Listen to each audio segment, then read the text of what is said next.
احادیث میں حضور اکرم صلی اللہ علیہ وسلم سے دو سجدوں کے درمیان ایک دعا منقول ہے۔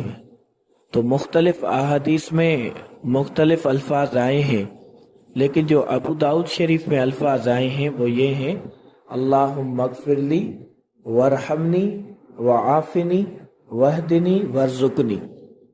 اے اللہ مجھے معاف کر دے، مجھ پر رحم فرما، مجھے عافیت دے، مجھے ہدایت دے، مجھے رزق دے۔